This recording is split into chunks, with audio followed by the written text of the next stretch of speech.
So I'm joined by Mars Perkins, who's the Head of Brand Management for Triumph. Mars, thank you once again for welcoming us to your home, your second home. Yes, it absolutely is.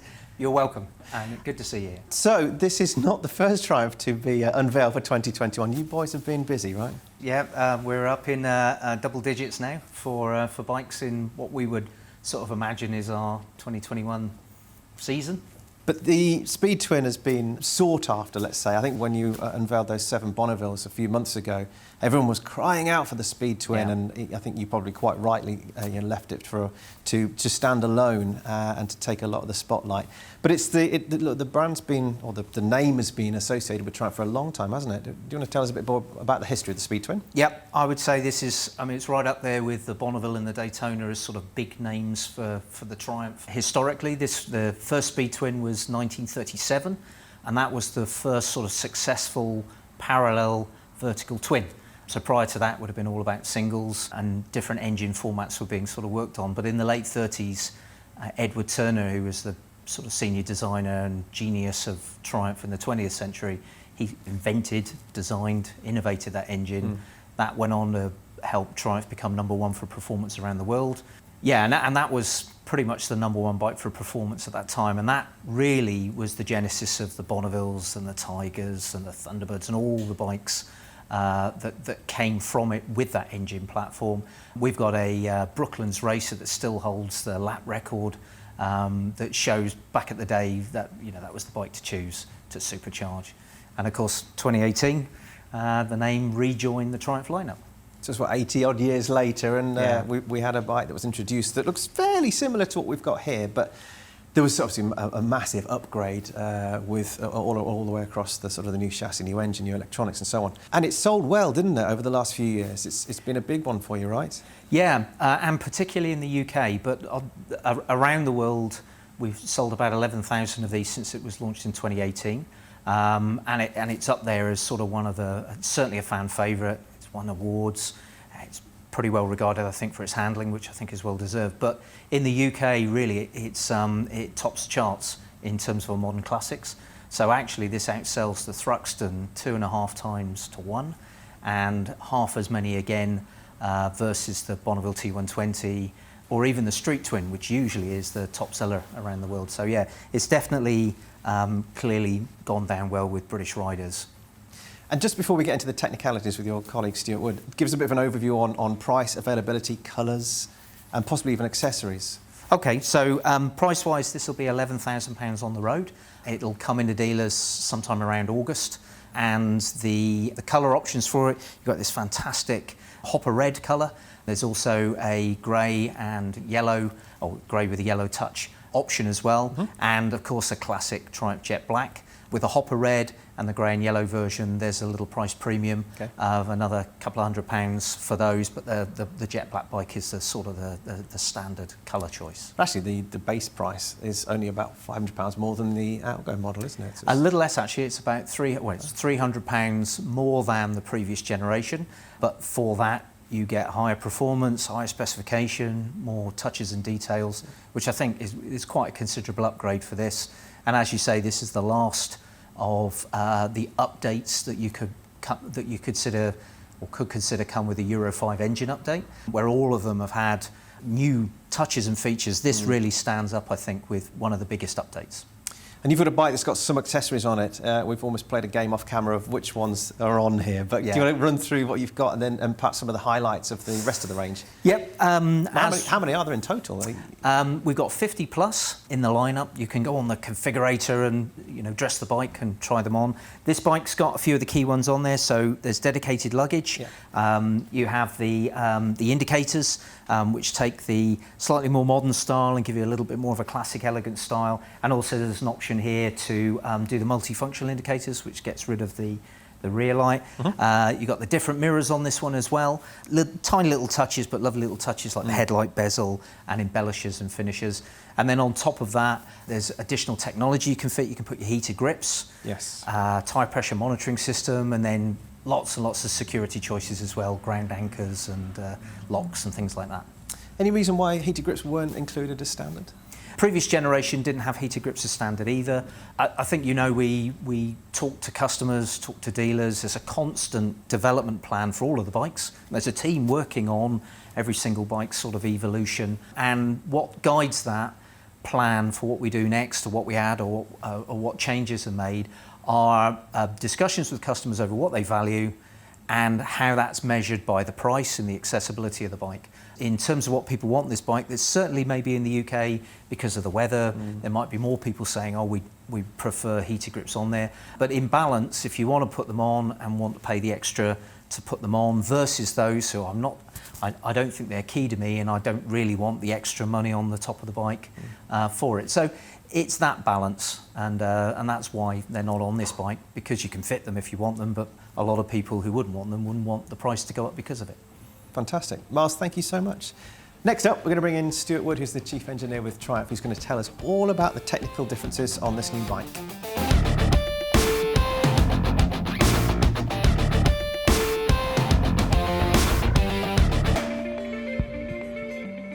Stuart, thank you so much for joining me. Now, you're the fountain of all knowledge, aren't you, when it comes to the sort of the technical details with the 2021 bike? I'll do my best. Perhaps you could start with an overview of sort of the upgrades in terms of performance and the engine and the components. Is that okay?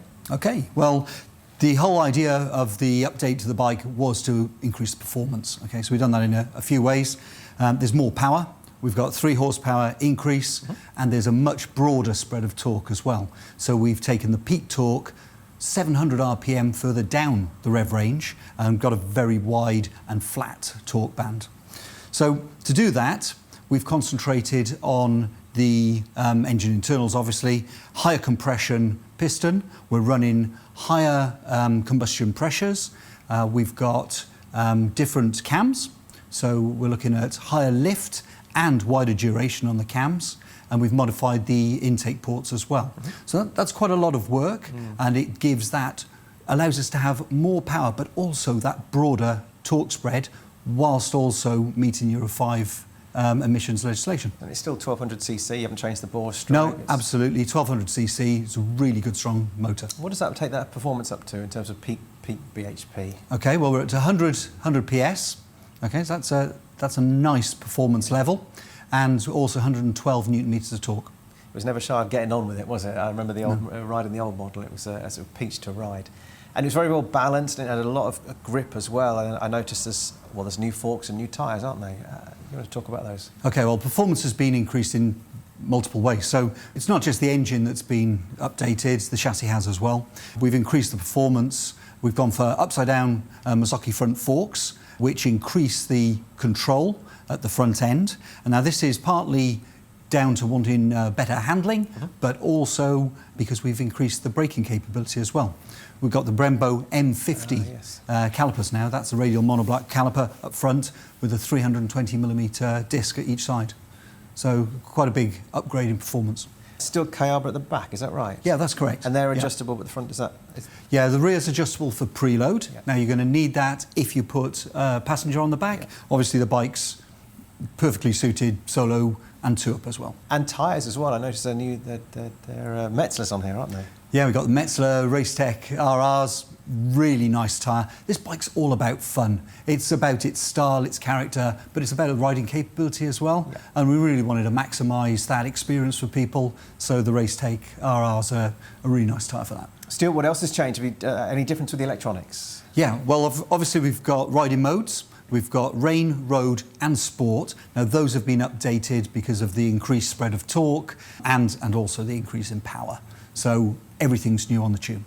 And I noticed different silencers as well on this, right? Yeah, absolutely. Really nice looking silencers. We've upgraded the look of the bike as well as its performance. Again, style and character is what this bike is all about. Anything different with the gearbox, final drive, anything like that? No, that's all very well suited, and that's the same as it was previously. Yeah, sure. And what about wheels? They're slightly different, aren't they, to the previous generation? Okay, there's a change to the wheels. We've now got a 12-spoke design. It was previously a 7-spoke design. It's a really nice, fine spoke pattern. Looks really cool on the bike. But having the cast wheels allows us to have a lightweight wheel setup, which matches with the Racetech RR tyres to help with the agility and the precision of the bike. Is that the reason why you've changed the tyres from the previous manufacturer? They've gone with a... Is it a more sporty tyre? Is it as good in the wet? It's a more sporty tyre. It's really good in the wet, actually, but it is about agility and precision and grip. So the geometry of the bike has been changed very slightly. We've got a 1/2 degree tighter headstock angle. Okay. There's a couple of mil shorter trail. Matched with these tyres, all just gives the handling, just gives it that edge. Does that mean that the wheelbase is slightly shorter then, or is that... No, the wheelbase is the same. Right. It's a nice balance for the bike. So it's still nice and agile. I remember it being quite a sporty ride when I last rode it. It is. The whole premise of the bike is to get that sports performance into a classically styled motorcycle. So you get the best of both worlds. You get all the looks, you get that character, you get that heritage, but you get the performance as well. And what about economy-wise? And the tank size has not changed, has it? But with all those Euro 5 regulations to adhere to and the differences with the engine, has that affected economy? It has a little bit, yes. The tank is 14.5 litres, but you have got higher performance. So with the higher performance engine, yes, on a test cycle, it would show slightly higher fuel usage. However, it depends on how you use the bike. Absolutely. Quick shifters are available on so many modern bikes. You might not have this as a modern bike, so to say. Does that sort of technology, is it deliberately missing? Well, we haven't got a quick shifter available for this model, but it's a really light gear shift. It's very easy to use. We've got the slip assist clutch as well, a standard on the bike, so it makes the clutch very, very light. So we think this is the right package. Stuart, thank you so much. Lots of detail there. I can't wait to ride it. It was one of my highlights from 2019 when I rode the last one. But look, as is traditional, can I start it up? Okay, yes you can, but we won't do it in here because we're in closed space. Let's get into the workshop. Good stuff. All right. Okay.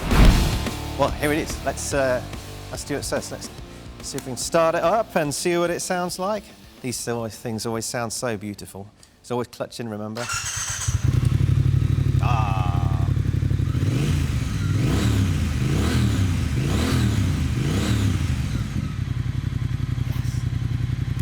There we are, that was revving to just under 5,000 RPM. Wow, spectacular stuff. I can't wait to ride this soon. I think it's going to be a very, very popular model, just like the previous version. Good. Well, I hope you've enjoyed what you've heard. I hope you've got enough from it. If there's any questions or comments, you know where to leave them. Thanks for joining me and see you next time.